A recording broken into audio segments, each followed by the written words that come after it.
마더스데이는 1910년경에 미국에서 한 여성이 돌아가신 어머님을 추모하기 위해서 주일날 교회에서 카네이션을 나눠주면서 그것이 유래가 돼서 시작이 됐습니다. 그 뒤로 1914년에 미국 의회에서 정식 법으로 어머니 날을 정해놓고 통과시켰습니다. 윌슨 대통령이 선포하게 됐습니다. 그 이후로 우리 한국에 미국의 선교사님들이 복음을 전하러 들어와서 미국에서는 이미 어머니 날이 있는데 한국에는 그것이 없어서 선교사님들에 의해서 어머니 날을 알게 됐고 1955년 한국의 초대 대통령 이승만 대통령 때에 5월 둘째 주일을 우리 한국에서도 어머니 날로 공포했습니다. 그래서 한국도 1955년부터 어머니 날이 생겼습니다. 그리고 한국이 동방예의지국 아닙니까? 미국하고 좀 다르게 가만히 생각해 보니까는 어머니도 중요하지만은 아버지도 중요하다. 그래가지고 1974년도에 아버지를 포함해가지고 한국의 어머니날 대신에 어버이날로 나라에서 공포를 해버렸어요. 그러니까 한국교회에서는 여태까지 5월 둘째 주를 어머니 주일로 지켰는데 나라에서 법령으로 한국은 합쳐가지고 어버이날 이렇게 되니까는 어버이주일로 지킨 거예요. 그 뒤로 한국에서는 어버이주일이 됐습니다. 여러분들 부모 공경은요 성경에서 명령입니다. 그리고 우리의 신앙입니다. 굉장히 중요한 거죠. 우리 한국은 동방예의지국이라고 그러는데 효도를 잘하는 나라 아닙니까? 그런데 지금은 많이 흐트러졌어요. 흐트러졌고 부모를 거역하는 사람들이 많고 폐역하는 사람들이 많습니다. 심지어는 부모에게 해코지하고 부모에게 욕설을 하고 심지어는 부모를 살해하는 자녀들도 있습니다. 그런데 여러분들 중요한 것은요 2000년 전에 사도 바울은 말씀을 통해서 말세에 종말에 나타날 현상들 가운데 마지막 때는 고통하는 때가 이르는데 사람들은 자기를 사랑하며 돈을 사랑하며 자긍하며 교만하며 회방하며 그 다음에 부모를 거역하며 감사치 아니하며 거룩하지 아니하며 바울은 디모데후서 3장 1절에서 2절의 말씀을 통해서 이제 마지막 때에 일어날 현상 가운데 자녀들이 하나님은 부모를 공경하라고 그랬는데 부모를 공경하지 않고 거역하는 때가 올 것이라는 것을 이미 예언처럼 말씀하고 있습니다. 이제 그것이 그대로 다 이루어졌죠. 요즘에는 아들 선호 사상이 많이 없어졌습니다. 옛날에는 많이들 낳았으니까 장남 그랬는데 요즘에는 한 명, 두 명 있고 아들도 없는 집도 있고 그러는데 한국 사람들은 아들을 굉장히 선호했죠. 저도 굉장히 혜택을 받고 살아갔습니다. 이남 이녀 가운데 장남이어서 아들 그래가지고 혜택을 많이 받았는데 이제는 뭐 부모님 다 돌아가셨으니까 그런 건 없는데 아들이 우리가 결혼해서 아들을 낳으면은 그 아들하고 부모하고는 일촌이라고 그래요. 그 아들이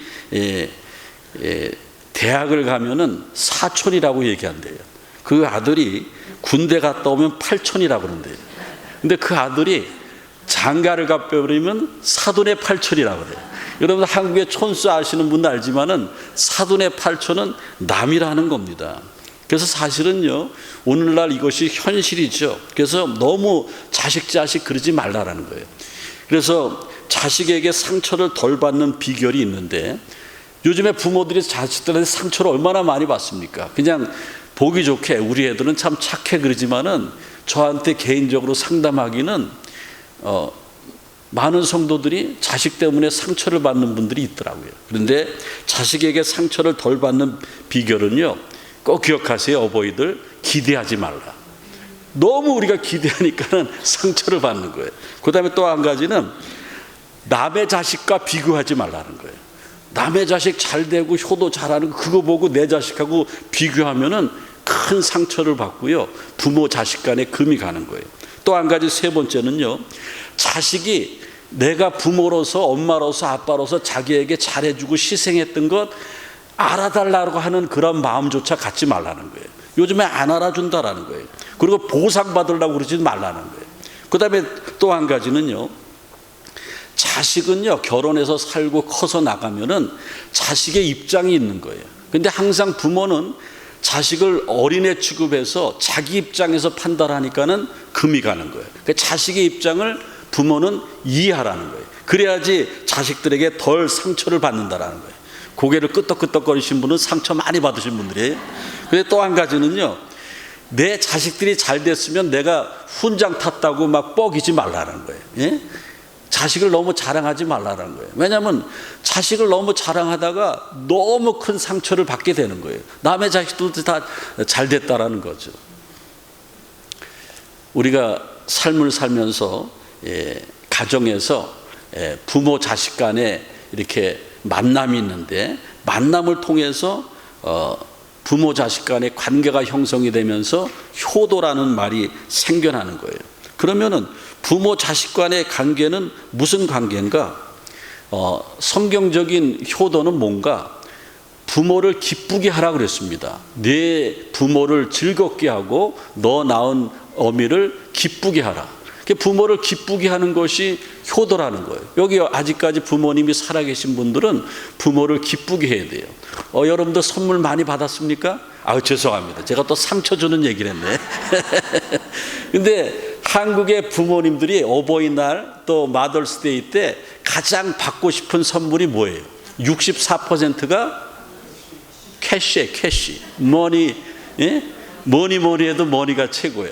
예? 그 다음에 이제 건강식품, 예? 그 다음에 가방이나 옷, 그 다음에 집에 가면은 여러분들 다 있더라고. 바람막이 이런 거 도두두둑 이런 거 있잖아요. 그런 건데 최고가 현찰을 받는 게 최고 좋다고 그래요. 아직까지 부모님에게 선물 안 하신 분들은 돈으로 송금해 주세요. 최고라고 그러죠. 성경적인 효도는 다른 거 없어요. 우리 부모를 편안하게 해주고 부모를 기쁘게 하는 것입니다. 그 다음에 또 성경적인 효도는 어떤 것인가? 부모를 공경하는 거예요. 부모를 공경하라.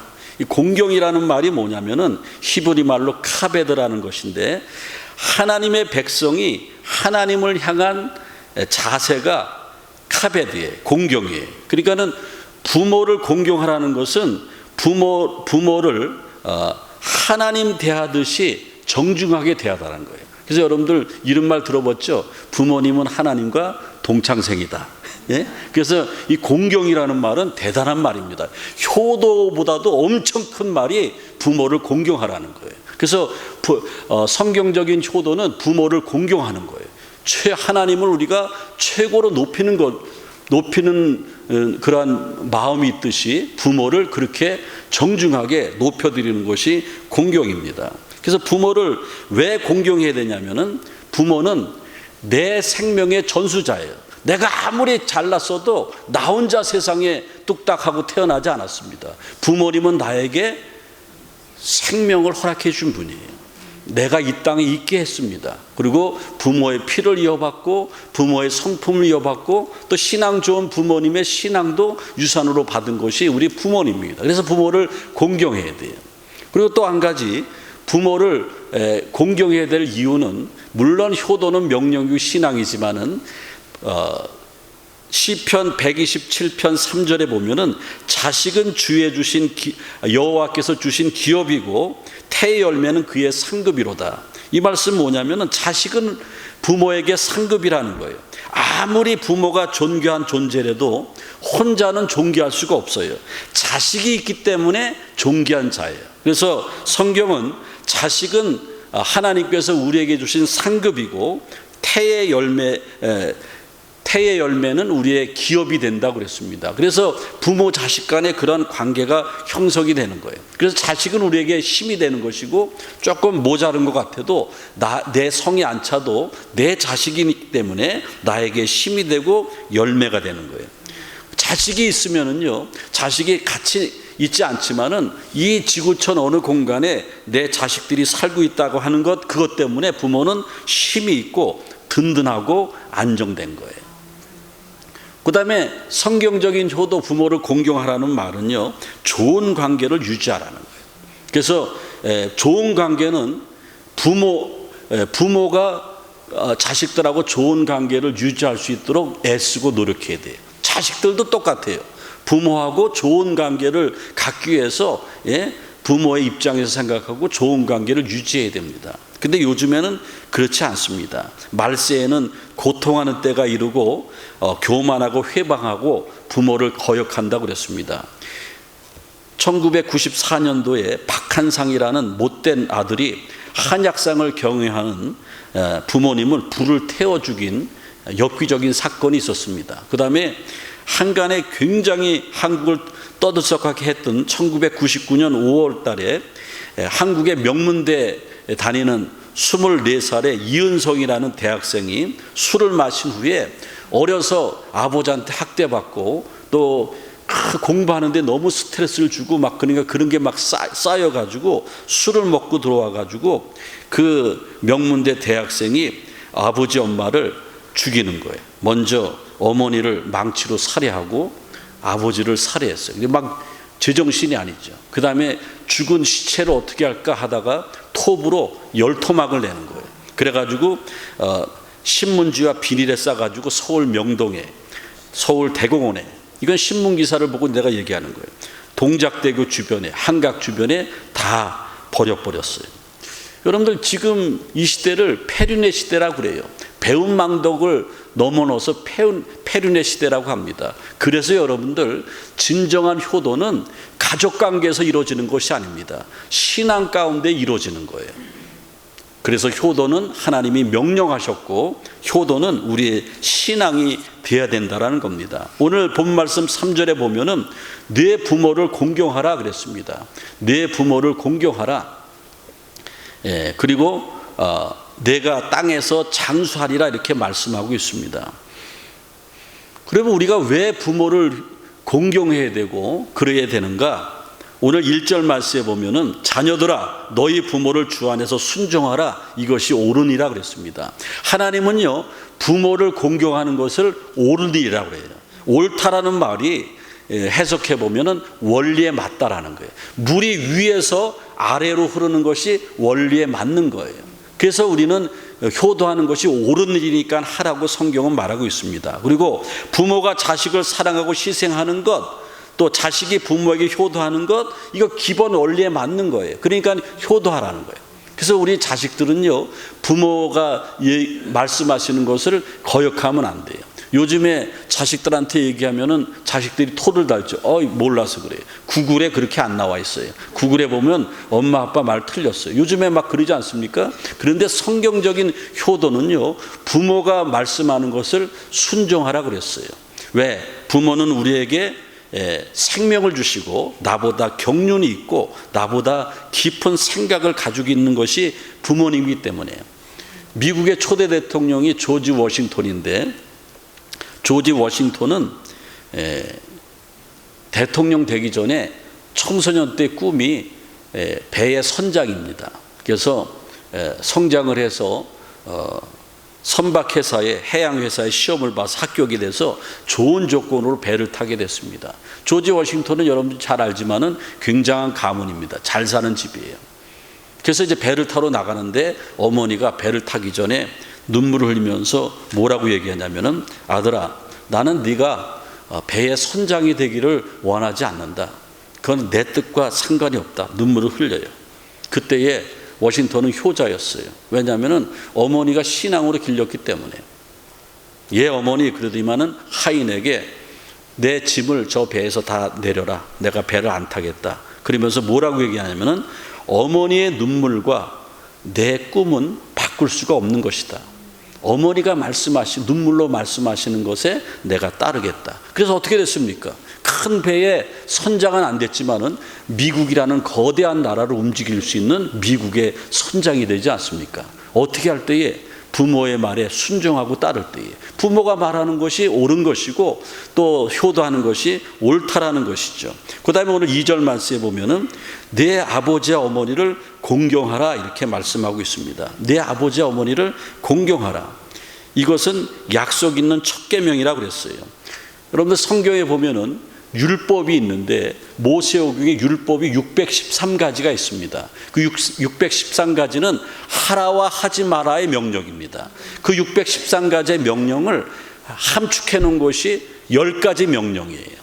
그게 성경책 그 맨 뒤에 보면 십계명이라고 써 있지 않습니까? 그게 10가지 명령이에요. 그 10가지 명령은 613가지를 대표하는 것이 중요한 거예요. 그런데 모세가 시내산에서 십계명을 받을 때 두 돌판에다 받았는데 1번부터 4번까지의 계명은 하나님을 사랑하는 계명이에요. 그 다음에 이쪽 돌판은 5계명부터 10계명까지 6개의 계명은 사람을 살아가라는 계명이에요.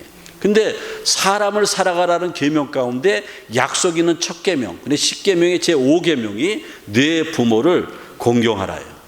그리하면 내가 땅에서 잘되고 장수하리라. 근데 6계명이 뭡니까? 살인하지 말라. 7계명은 간음하지 말라. 8계명은 도둑질하지 말라. 9계명은 거짓 증거하지 말라. 10계명은 네 의색 것을 탐하지 말라. 여러분들 보세요. 부모를 공경하라는 것은 살인하지 말라보다 더 강력한 명령이에요. 약속 있는 첫 계명이에요. 간음하지 말라보다 더 센 명령이에요. 이웃 것을 탐하지 말라보다 더 센 계명이에요. 그러니까 여러분들 부모 공경이 얼마나 중요합니까? 그래서 여러분들 자식들에게 신학을 유산하라는 거예요. 자식들이 아무리 출세한들 뭐합니까? 신앙이 없는데 애들 집 사주려고 그러지 마세요.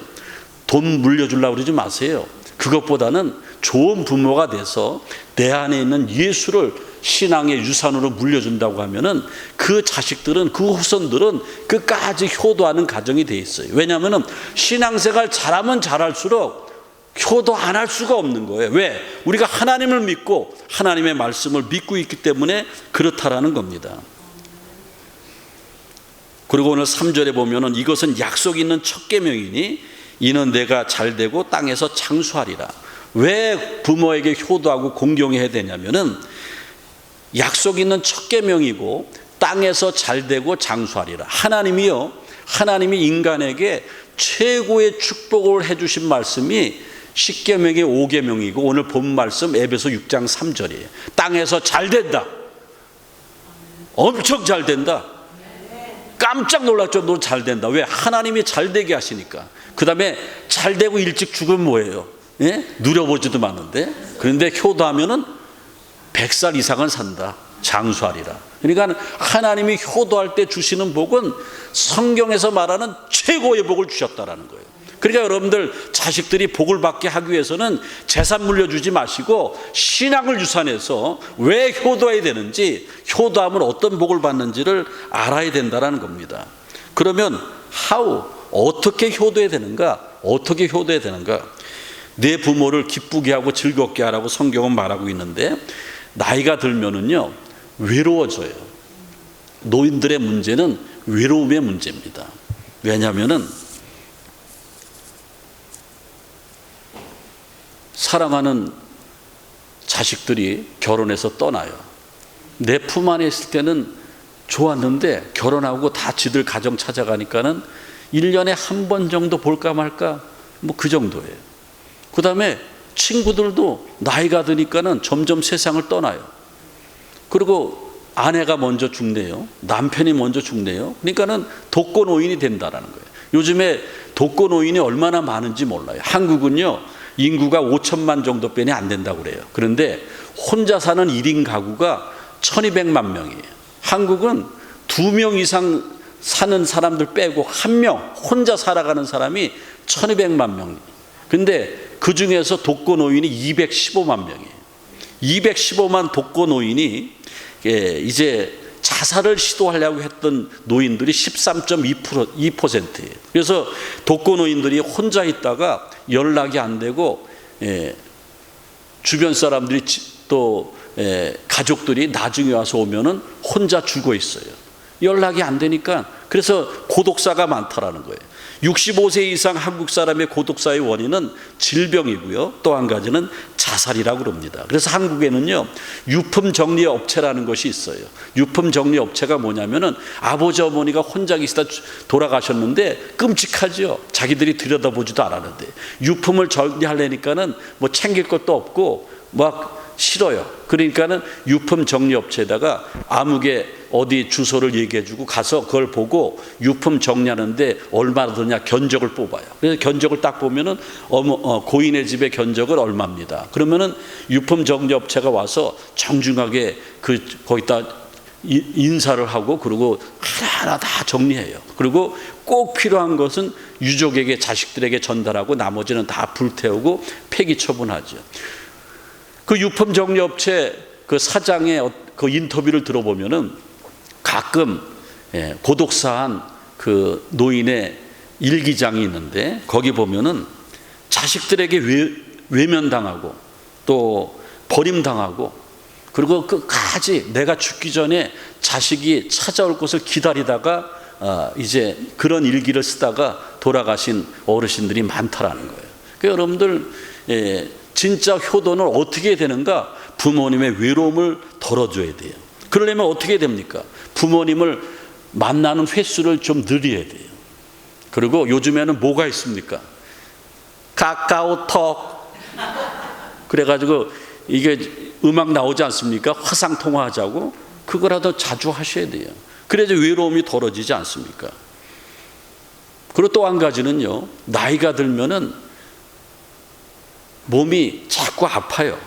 그래서 신체적인 노화와 그에 따른 질병들이 많이 있습니다. 그래서 연세 드신 분들이 최고 힘들어하는 게 뭔지 아십니까? 그 기저질환이죠. 그 고혈압이나 그 다음에 콜레스테롤이나 그 다음에 특별히 당뇨 합병증 있는 분들은 막 꼼짝 못하는 거예요. 그리고 귀가 잘 안 들려요. 그리고 이가 안 좋아요. 왜 노인분들이 일찍 돌아가시는지 아십니까? 못 드셔서, 씹질 못해서. 그 요즘에는요, 부모에게 효도하려고 그러면 임플란트 다 해드려야 돼요. 예. 잘 씻기만 하면 오래 살아요. 백수 아시는 거예요. 여러분의 부모님들이 일찍 돌아가시는 이유는 못 드셨어. 저는 돌아가신 분들을 많이 만나지 않습니까? 결국에는 성도들이 돌아가실 때 굶어서 돌아가시는 거예요. 못 드시는 거예요. 나중에 다 기력이 쇠하면은 이게 들어가질 않으니까, 못 먹으니 안 받아주니까 그래서 돌아가시는 거예요. 그래서 여러분들 노인의 문제, 내 부모님을 어떻게 효도할까? 외로움을 달래주고요. 그 다음에 건강을 챙겨주는 거예요. 어떤 후러자식은요, 뭐라고 그러냐면은 아버지가 80이 넘었는데 새 장가 든다 그러고 노인네 노망이라고 그러는데, 여러분들 어머니가 돌아가신 지 3, 4년 됐고 그래 대화를 할 수 있는 여자친구가 있으면은 은근히 좀 재혼하려고 그러면 응원해야지, 아유 그냥 남사스럽게 막 노인네 노망 들었다고 그러지 마세요. 여러분도 혼자 된 어머니나 혼자 된 아버지가 혹시 친구 만나서 친구처럼 지낼 사람하고 좀 이렇게 재혼한다고 그러면은 축복해 주세요. 그게 성경적이에요. 그게 부모님을 위하는 길입니다. 그 다음에 이제 또 한 가지는요, 신앙을 잃어버리지 않게 하는 거예요. 그 부모님이 신앙이 있더라도요, 점점 몸이 아프면은 교회 못 나와요. 제가 목회하면서 제일 안타까운 것은 조금만 아프면 교회 안 나와요. 그런데 그거는 건강할 때도 그러는데 연세가 들어서 수족이 말이 안 들어요. 운전도 안 돼요. 그러면 교회 나가기 싫은 거예요. 근데 여러분들 보세요. 아무리 신앙이 좋은 사람들도요, 주일날 예배도 안 드리는 분들은 신앙이 점점 식기 마련이에요. 이게 뭐 진짜 하나님이 있나?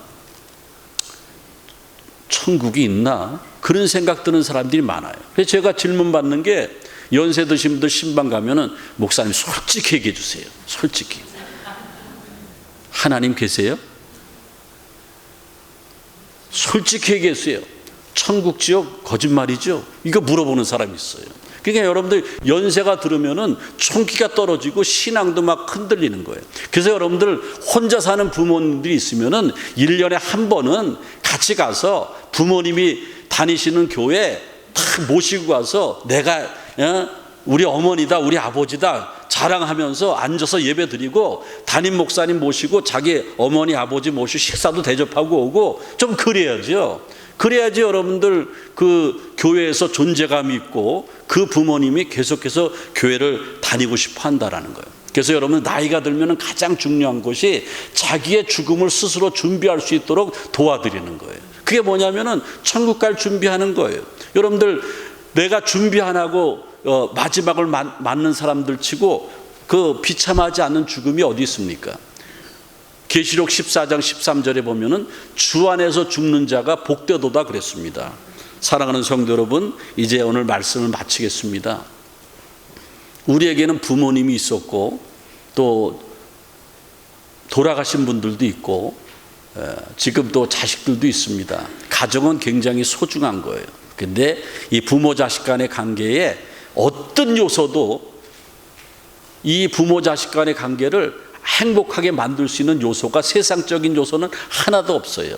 하나님의 은혜가 개입해야 됩니다. 그래서 하나님의 말씀으로 돌아가고 여러분의 자녀들을 신앙 가운데 키우는 것이 굉장히 중요합니다. 효도는 명령이고 신앙입니다. 마지막으로 여러분들에게 양주동 박사님이 지은 어머니 마음이라는 그 가사를 한번 읽어드리겠습니다. 저희 어머님은 살아생전에 우시지 않다가 제가 저거를 혼자 이렇게 어머니 계신데 불러드리면 눈물을 쭉쭉 흘리더라고요. 나실제 괴로움 다 잊으시고 기를제 밤낮으로 애쓰는 마음, 진자리 마른 자리 갈아 넣으시며 손발이 다닳도록 고생하시네. 하늘 아래 그 무엇이 넓다 하리요. 어머님의 희생은 가히 없어라. 나에게 부모님이 있었던 거 감사하시길 바라고 여러분의 자녀들에게 신앙을 유산해서 여러분의 가정이 효사상이 깊은 복된 가정이 되시기를 주님의 이름으로 축원을 드립니다. 주님 감사합니다. 어버이 주일에 효도하는 것은 하나님의 강한 명령이고 우리 신앙의 핵심이라고 그랬는데, 내가 내 자녀들에게 신앙을 유산하며 또 내 부모님에게 하나님을 공경하듯이 부모에게 효도할 수 있는 우리 교회의 모든 성도들 되어지게 도와 주옵소서. 예수님의 이름으로 기도하옵나이다. 아멘.